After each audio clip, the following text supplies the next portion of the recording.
You're listening to Live Wild Radio, the part-time adventure podcast. Join us as we explore how outdoor adventures build mind, body, and spirit.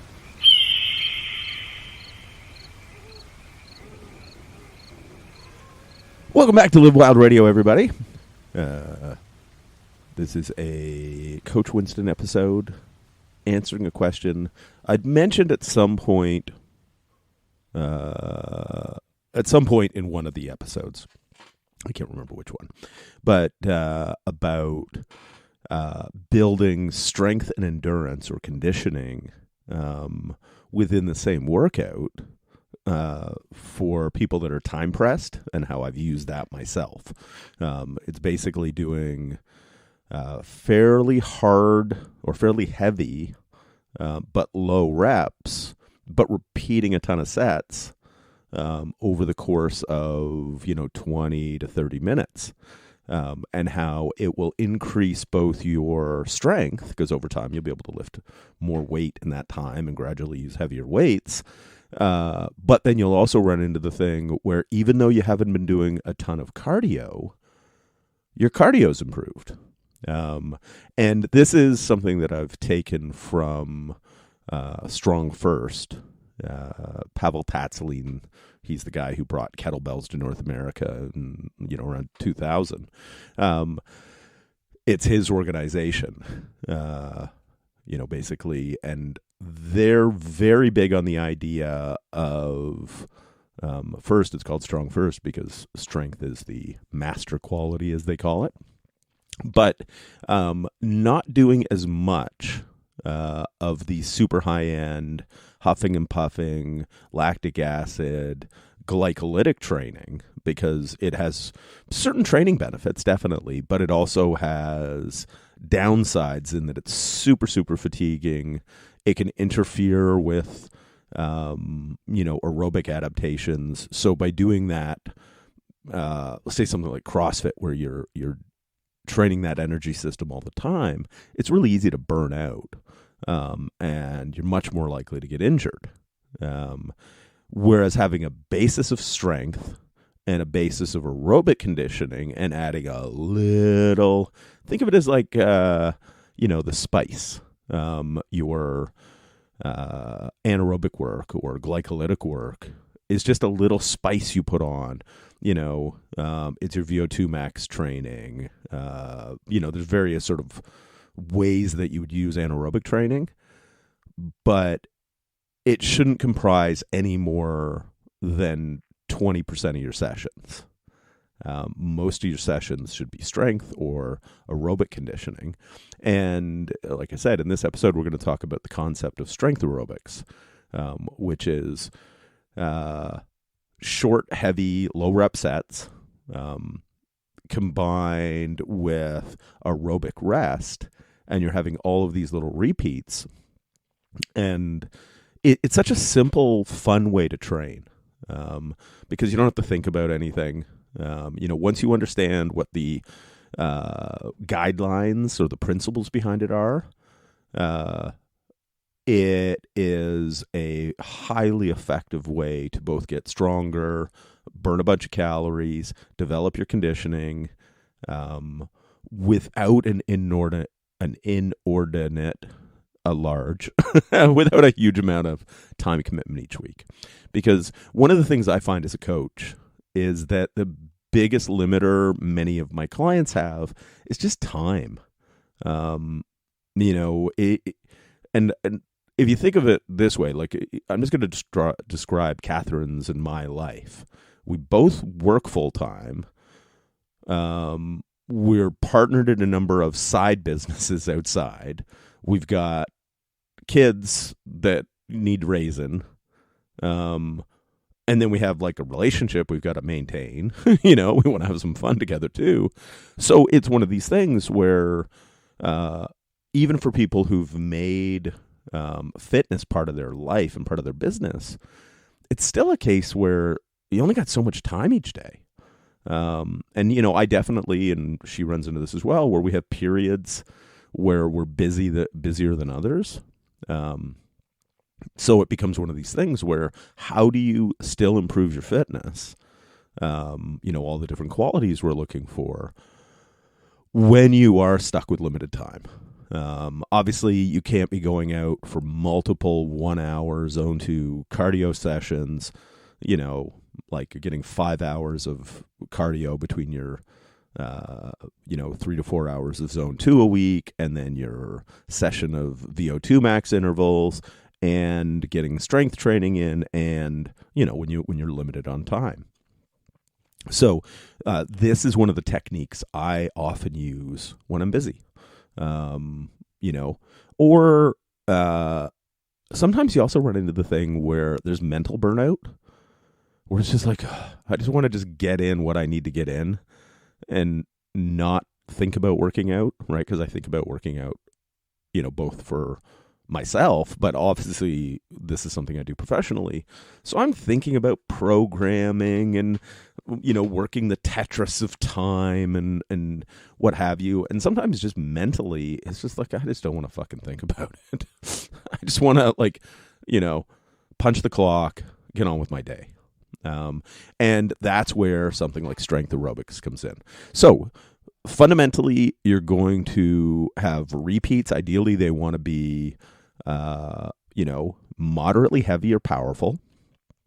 When I say powerful, we're talking explosive, so something like a kettlebell swing, a kettlebell snatch, where there's that snap. And then you're looking at least 2 or 3 times as much just walking around in between sets as it took to do the set, right? Because you don't want to do sets long enough, like high enough reps that you're getting a burn, you're going anaerobic, heart rate wise.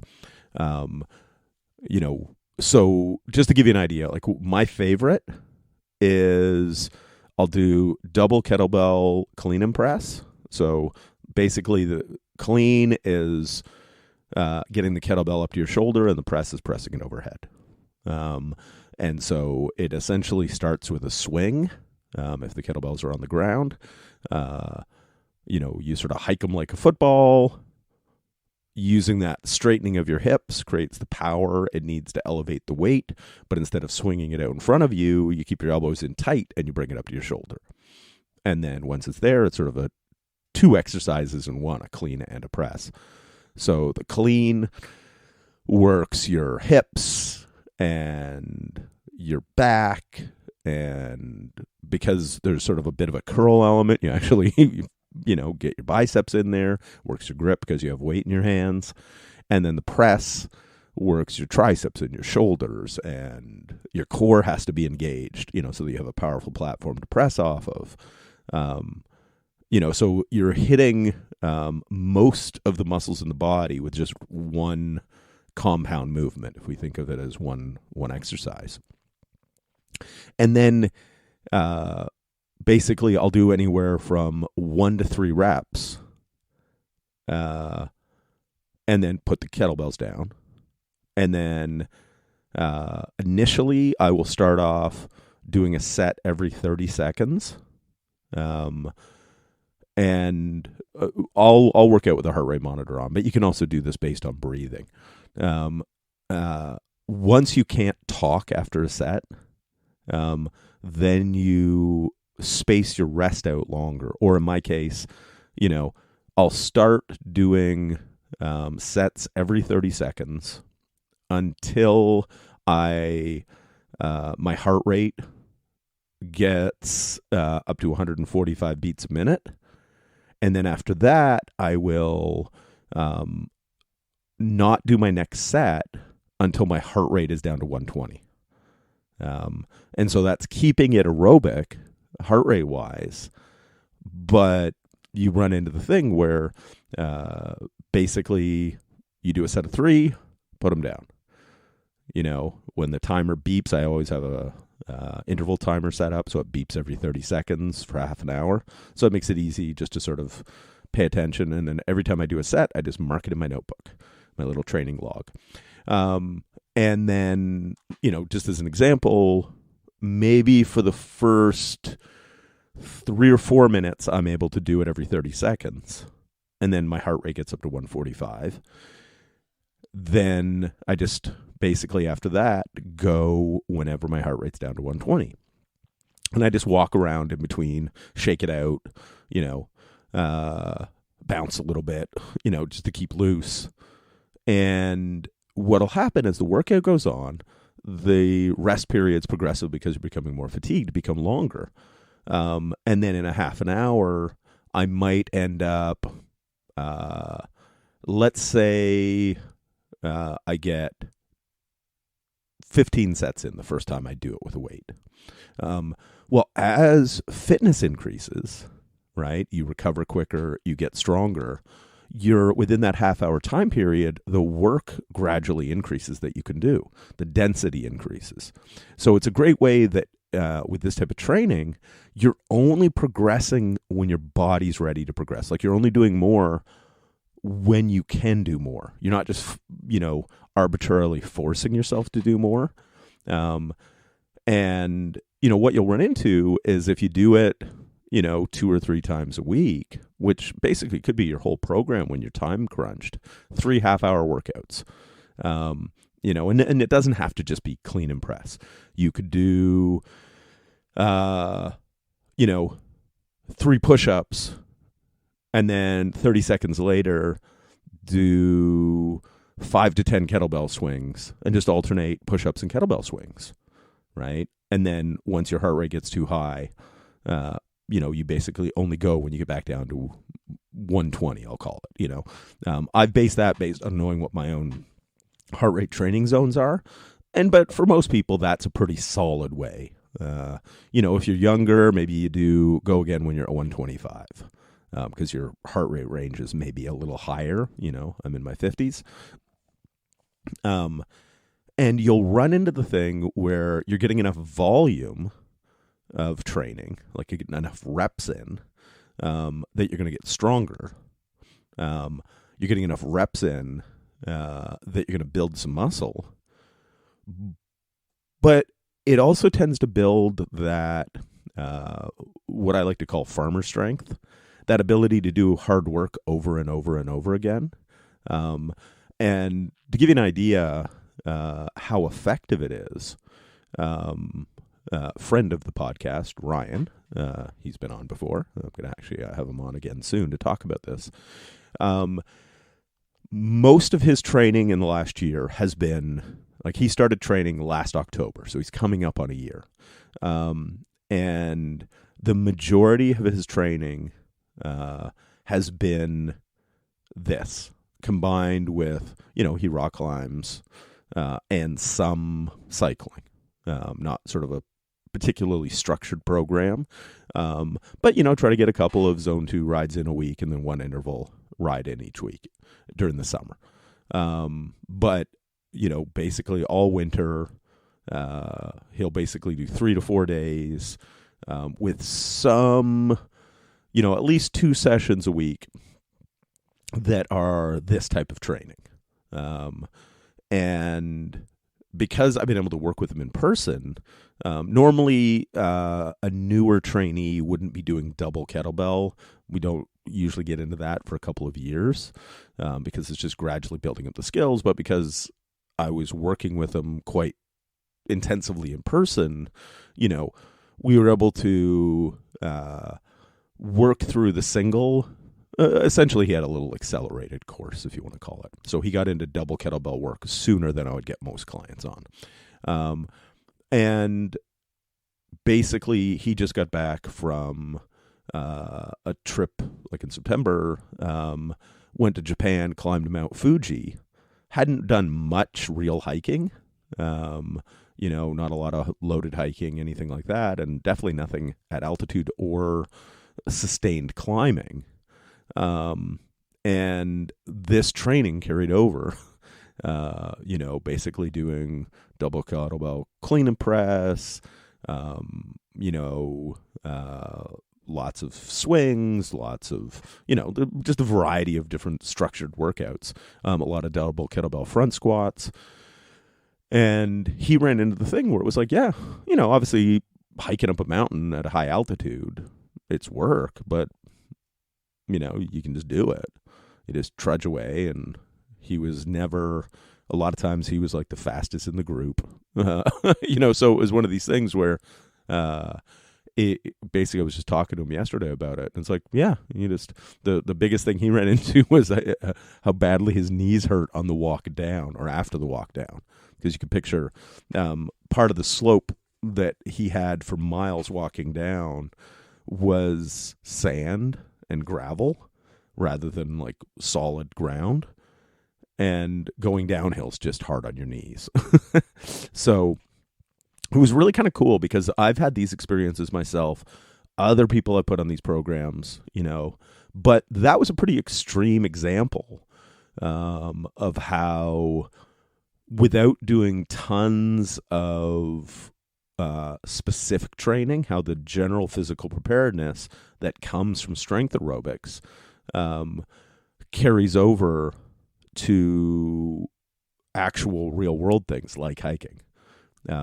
So it was really kind of, I'm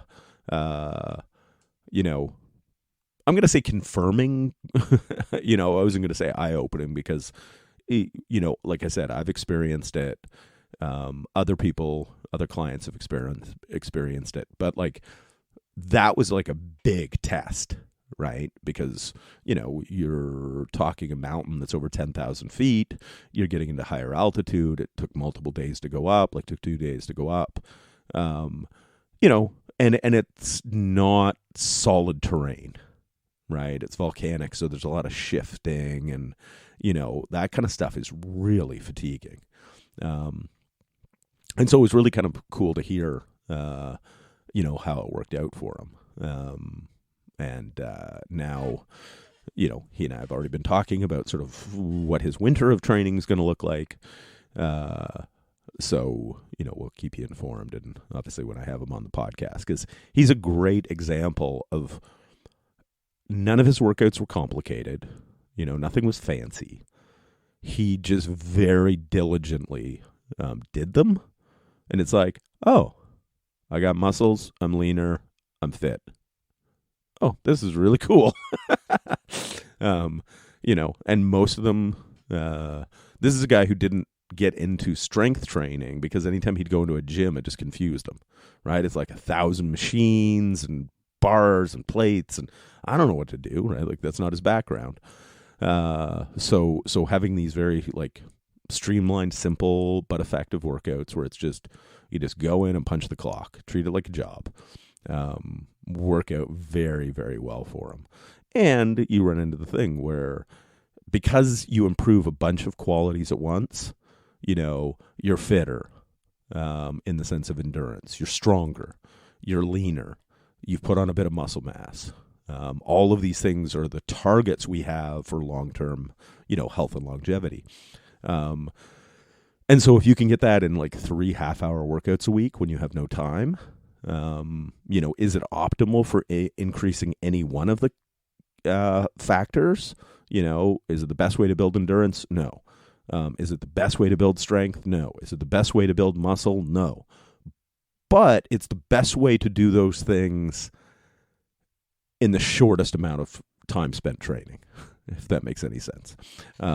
Because, realistically, if you were to lay out the perfect program, right, you're dotting all your I's and crossing all your T's, you're talking at least 8 to 10 hours of training a week.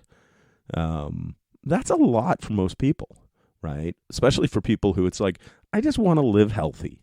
Like, I'm not a competitive athlete. I've got like a busy job and I got a family and I'm carting the kids to soccer or hockey and, blah, blah, blah, blah, blah, all the stuff that happens. People in modern situations with careers and families, the majority of them do not have the free time to train optimally, right? In that you're doing the best for each of the categories, each fitness trait.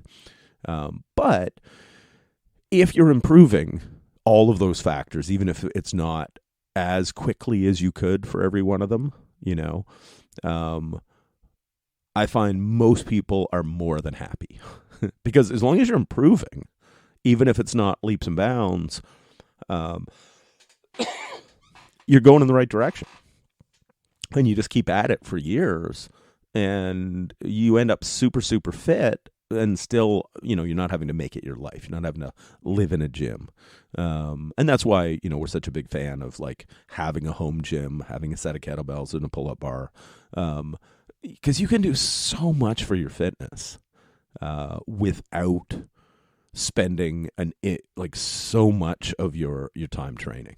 And then there's times a year where, like, say in the summer, we might ride 6 or 8 hours a week, right? But we're doing it because, yes, there's fitness benefits to it, but we're doing it because it's what we like to do, right? So I'll get like 3 strength training workouts in a week. I'll just punch something out in the mornings. Usually when I'm riding a lot, I do less legs because, I don't want my legs tired for riding. So it's basically mostly core and upper body work. And we run into the thing where then when the days get shorter, the weather's getting cooler, a lot of times it's wet out, this time of year, we still ride, but it's not as much, right? Like we can't get out at 6 a.m. rides that we were doing in the summer because it's fucking dark out. So we just adjust our training. And, you run into the thing with most people. Most people, what they want is, get leaner, feel good, lots of energy, be able to be half decent, not the best, but any of the hobbies they have, be half decent at them, and look better in their underpants. Because everybody wants to look better in their underpants or the bathing suit, if there was one single strategy, style of training, whatever way you want to put it, I've found that this idea of strength aerobics, which is just repeated efforts, using compound movements, and compound movements are any exercises that use a lot of different muscles, right? Like if you do a squat, right, versus a leg extension.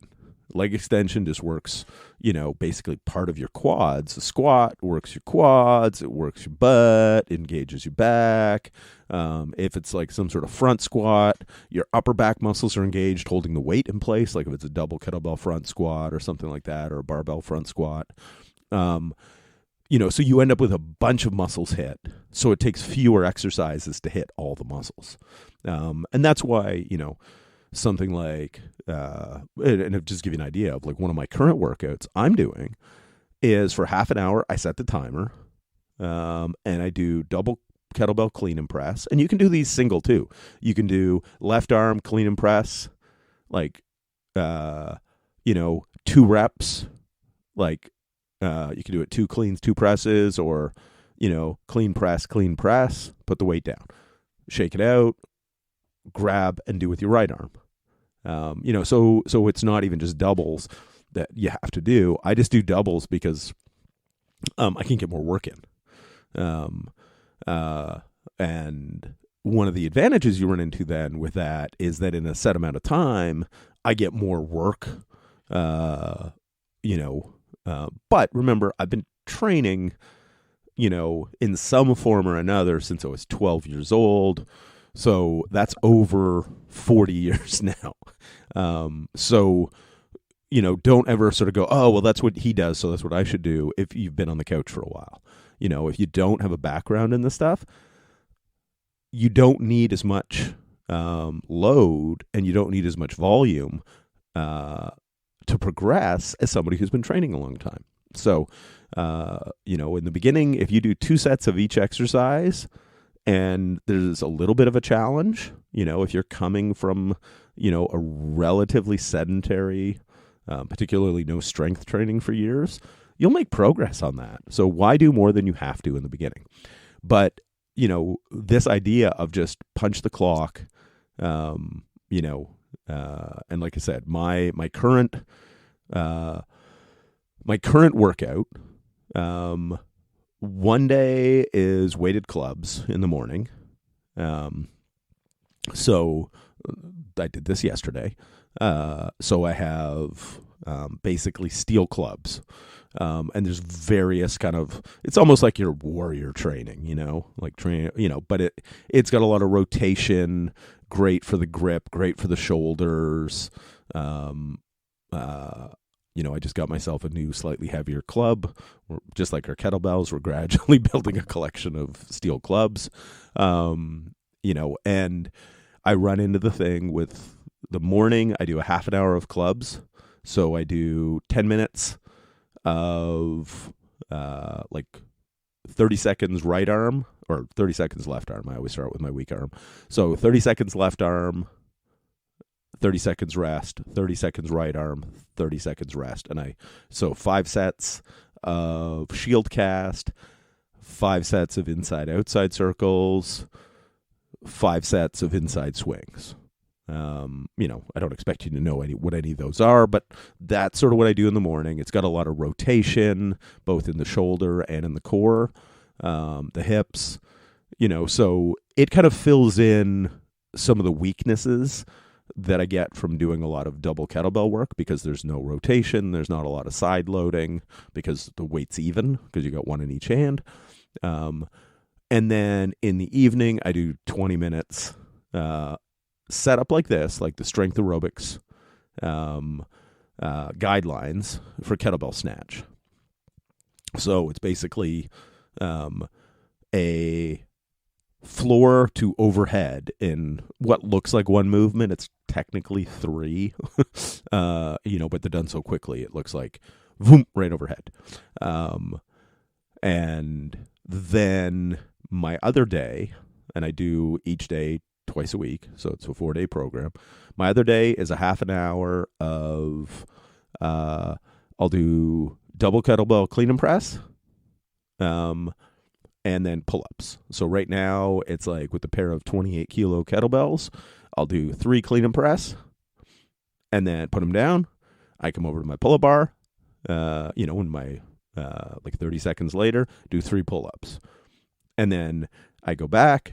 Do 30 seconds later when the timer beeps, and I've got like a little walk down on my hallway in the basement from the gym to the pull-up bar where I've got it positioned. Then I do 3 clean and press, put them down, walk to the pull-up bar, wait for the beep, go again. When my heart rate hits 145, then I don't go on the beep anymore. I don't go every 30 seconds. I go when my heart rate's down to 120. So I've got a heart rate chest strap and my Garmin. And I use a chest strap rather than the wrist base because I don't keep my watch on when I'm doing kettlebells because the kettlebell sits on your wrist, in the rack position. So I don't want to smash my watch. So I've just got it mounted on a little bar so I can just read what my heart rate is. And I just sort of go do, bounce around, shake it out, swing my arms around and everything in between sets until my heart rate's down to 120. Go again. And if you don't have a heart rate monitor, one of the great ways to know is like when you reach a point where you're, then stretch your rest out until you can talk without gasping, right? It's a talk test. You can get a sentence out without having to take a breath. And use that as when you go again. And it's just such a simple program I'm on myself. Obviously the clubs are kind of a new thing for people if you're not familiar with them, but it really is clubs and snatches one day, clean and press and pull-ups the other day. And I haven't added in a lot of squatting right now because I'm still doing a fair amount of riding. But that process, the way that I've got it set is that over time you gradually increase the amount of work you get done in the half hour, not arbitrarily just forcing yourself to do more, but because you're using your body's signals as when it's to go again. As you get a little fitter, you end up getting an extra set in that half an hour. And then you get a little fitter and stronger, and then you get another set in the half hour. And it progresses very naturally. And it really is one of those things where it's quite powerful because it allows you to progress with the same weights for a long time.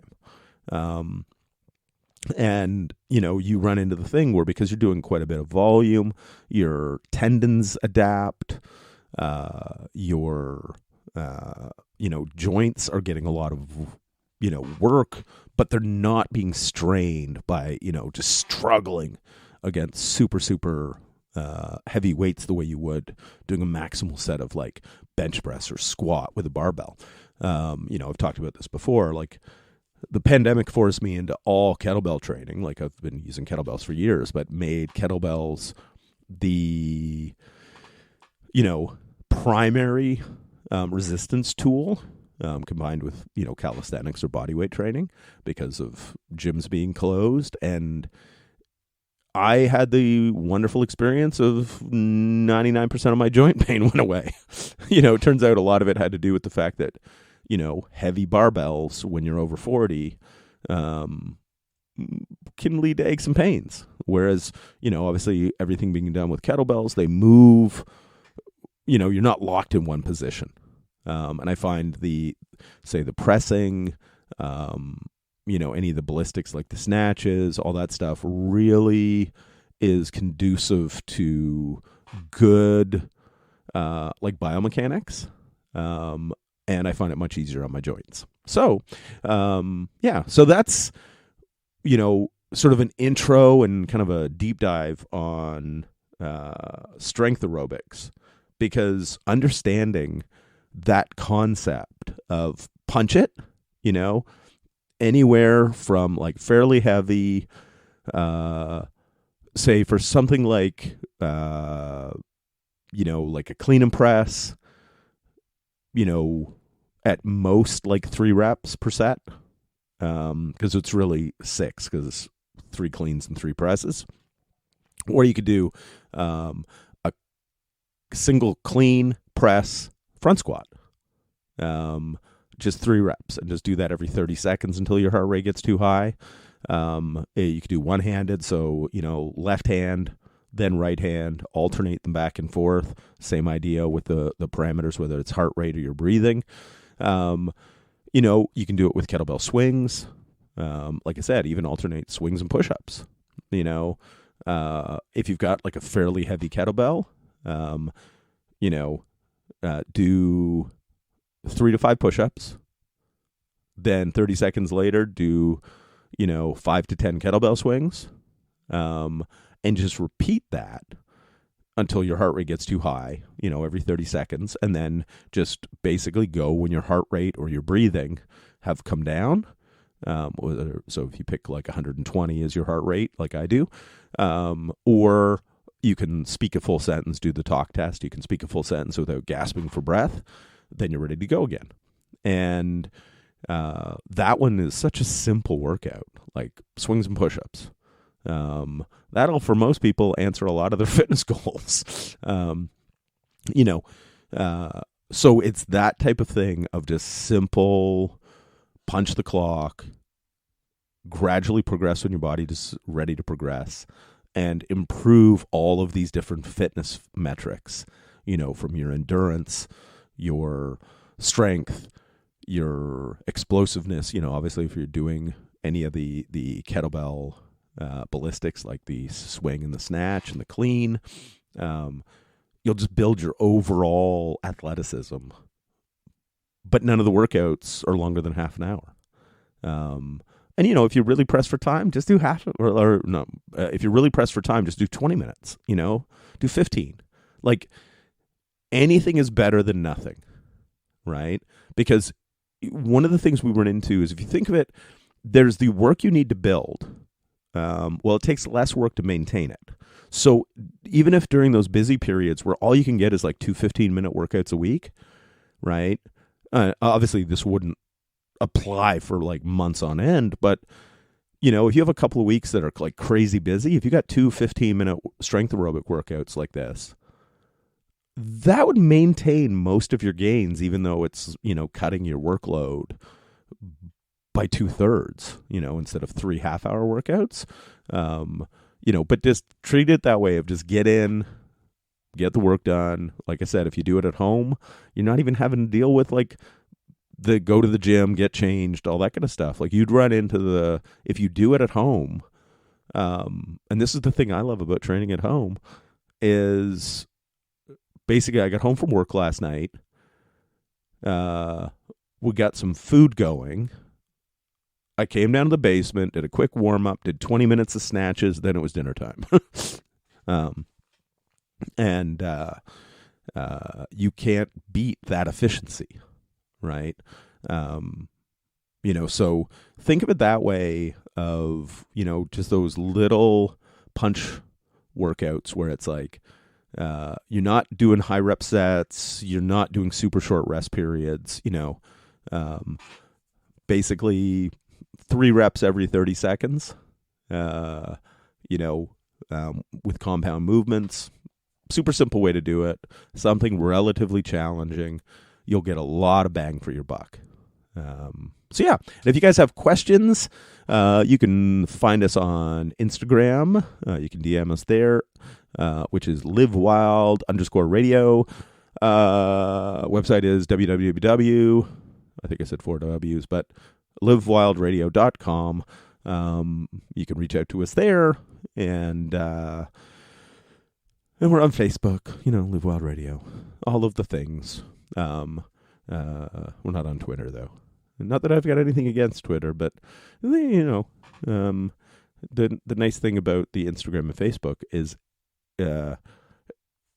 purely from a content provider standpoint, because it's one company, I can actually post to both from one portal, so it makes my life easier. And if you've got more questions about, how we use Strength Aerobics,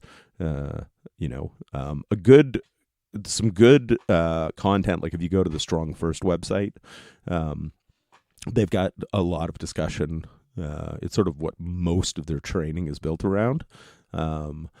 It's really an interesting, concept that, once we started using it, a number of years ago, it's like, shit works. Cool. Okay.